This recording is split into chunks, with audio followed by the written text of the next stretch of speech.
aujourd'hui, on va préparer une infusion spécialement pour la digestion, pour le foie et pour conserver un peu l'énergie.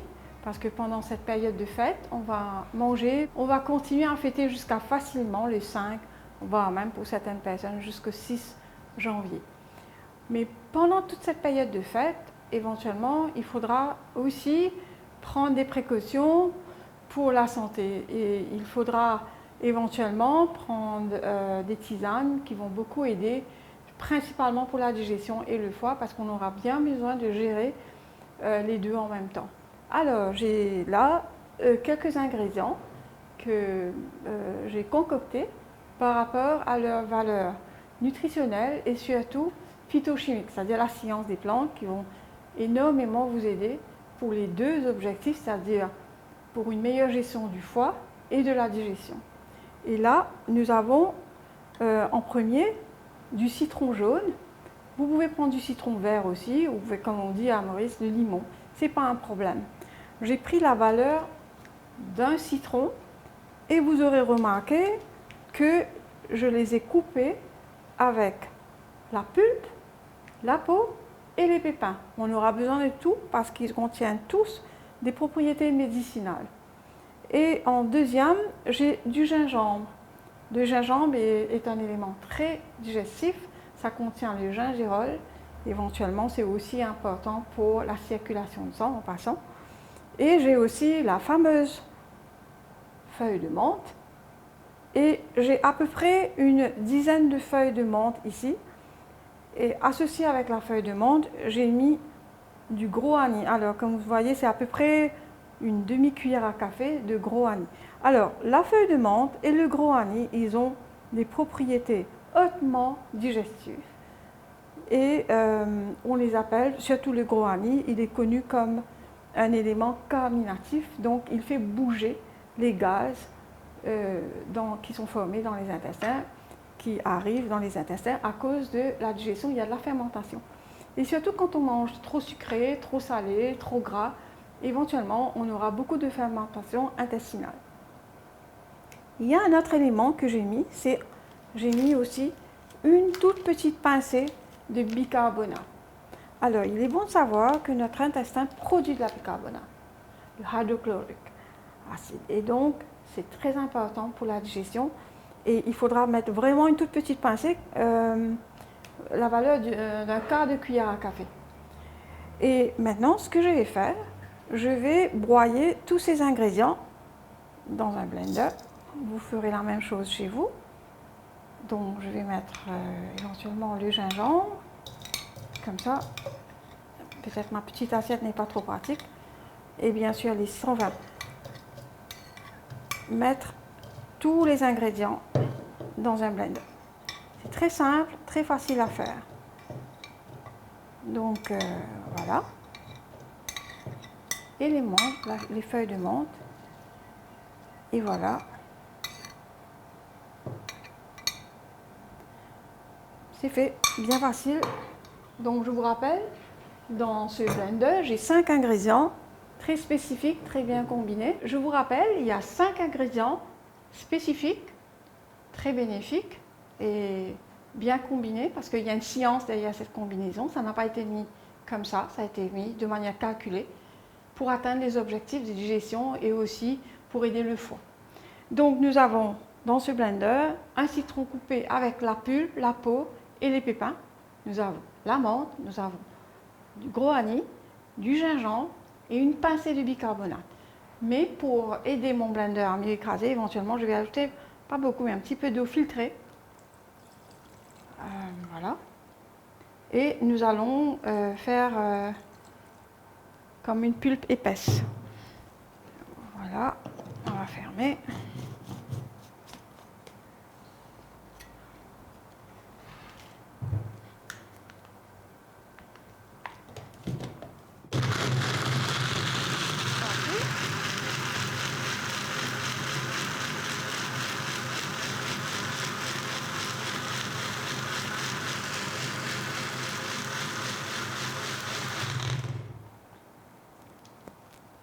Et voilà, on a obtenu donc une pulpe plus ou moins épaisses. C'est pas grave si c'est un peu liquide, c'est pas grave. De toutes les manières, on va les infuser dans un moment. Alors, elles sont vraiment bon. Voilà. Ok. Maintenant, avec ça, j'ai 3 préparations que je peux faire. Je peux le faire éventuellement en infusion, comme ça, ou aussi bien, je peux le préparer à l'eau froide et passer dans un passé et servir fraîche. Mais allons préparer cette pâte, cette combinaison en infusion. Donc voilà, la pâte comme ça, et je vais infuser à l'eau bouillante. Donc je vais allumer la bouilloire, je vais laisser l'eau bouillir, et dans un moment on va infuser. Donc voilà, on va passer à l'infusion. Assurez-vous que votre conteneur peut tenir de la chaleur ambiante. Ce broc est spécial, il peut tenir une chaleur au-delà de 100 degrés. Donc je suis en train de faire infuser dans à peu près 1 litre d'eau. Et je peux vous dire que le parfum est super. Au moment de l'infusion, le parfum est encore meilleur. Donc 1 litre d'eau, on va laisser infuser. Et là, vous avez vraiment une boisson très spéciale. Bon, éventuellement, avec la peau, ça va être un petit peu amer, mais c'est très bien pour le corps. Et donc, dans un moment, on va laisser... Je pense qu'on peut laisser infuser. Moi, j'aime bien le laisser infuser facilement une bonne quinzaine de minutes. Mais vous pouvez faire un peu plus si vous voulez ou un peu moins. Mais l'idéal serait été une quinzaine de minutes. C'est bon. Maintenant, on peut éventuellement le prendre en boisson, infusion. Vous pouvez passer, parce qu'il y a des grumeaux dedans, mais moi j'aime bien le prendre avec. Donc à vous de voir, vous avez le choix, vous êtes libre à ça. Et voilà. Alors,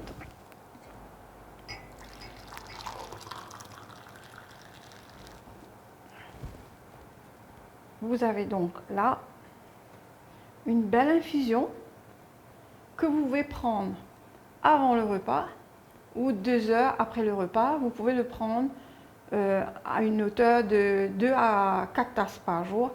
Mais quand même attention, pour les personnes qui font la dialyse, je vous demanderai d'éviter parce que j'ai quand même mis une pincée de bicarbonate dedans, alors il faut faire un petit peu attention. Autrement, toute personne peut le prendre facilement. Mais aussi une petite note pour les personnes qui sont atteintes d'anémie. Alors, à cette infusion, vous allez ajouter une pincée de sel. Rien que vous balancez un peu l'électrolyte, mais autrement, c'est une boisson, une très belle boisson pour la digestion et pour le foie en période de fin d'année, mais même aussi dans le reste de l'année. Alors, est-ce qu'on peut le prendre tous les jours? Plus ou moins oui, mais veillez, écoutez à votre corps. Si ça vous convient de le prendre tous les jours, tant mieux pour vous. Mais à ce moment-là, vous prenez qu'une seule tasse par jour si vous allez le prendre tous les jours. Mais si vous allez le prendre occasionnellement, par occasionnel, je vais dire, disons 2-3 fois par semaine, là vous y allez à 2 à 3 tasses par jour. Cette infusion, finalement, on peut être créative avec, on peut éventuellement le laisser refroidir et le servir comme un jus aussi. Bon, pour ceux qui ne sont pas diabétiques, vous pouvez ajouter le miel. Mais on peut aussi aller un pas plus loin dans notre créativité. On peut remplir un bac à glaçons, comme ça. Et on peut faire des cubes de glaçons avec, qu'on peut éventuellement servir dans du jus ou bien simplement le mettre dans de l'eau. Et le but éventuellement, c'est d'aider votre foie et votre système digestif. Donc, une recette bien calculée, bien combinée stratégiquement par rapport à les bienfaits nutritionnels et phytochimiques et 3 façons de l'utiliser. Donc, en infusion, en boisson fraîche, éventuellement en cubes de glaçons que vous pouvez mettre dans des jus.